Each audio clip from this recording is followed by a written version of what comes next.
ঢাকা বোর্ডের এ নাম্বারের হবে 4 নাম্বার, বি নাম্বারের হবে 3 নাম্বার, সি নাম্বারের হবে 4 নাম্বার, ডি নাম্বারের হবে 4 নাম্বার, ই নাম্বারের হবে 2 নাম্বার, এফ নাম্বারের হবে 3 নাম্বার, জি নাম্বারের হবে 1 নাম্বার।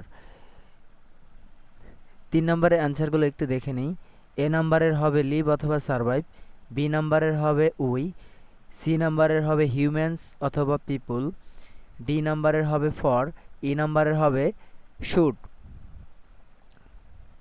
4 নাম্বারের যদি তাকাই, 4 নাম্বারের আই নাম্বার 1 নাম্বারের হবে পাস্ট হিজ এন্ট্রান্স এক্সামিনেশন, 2 নাম্বারের হবে কমপ্লিট হিজ এমএ, 3 নাম্বারের হবে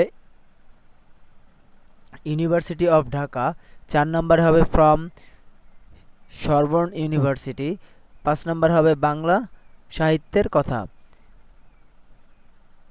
এবং 6 নাম্বারের ম্যাচিংটা দেখি।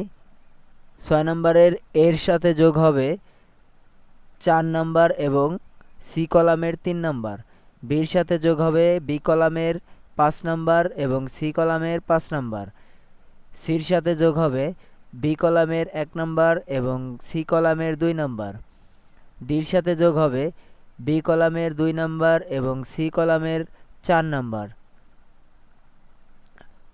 ইর সাথে যোগ হবে বি কলামের 3 নাম্বার এবং সি কলামের 1 নাম্বার। রিয়ারেঞ্জটা দেখি। রিয়ারেঞ্জের প্রথমে হবে ই নাম্বার, তারপর বি নাম্বার, তারপর জি নাম্বার, তারপর ডি নাম্বার, তারপর এ নাম্বার, তারপর এফ নাম্বার, তারপর এইচ নাম্বার, তারপর সি নাম্বার।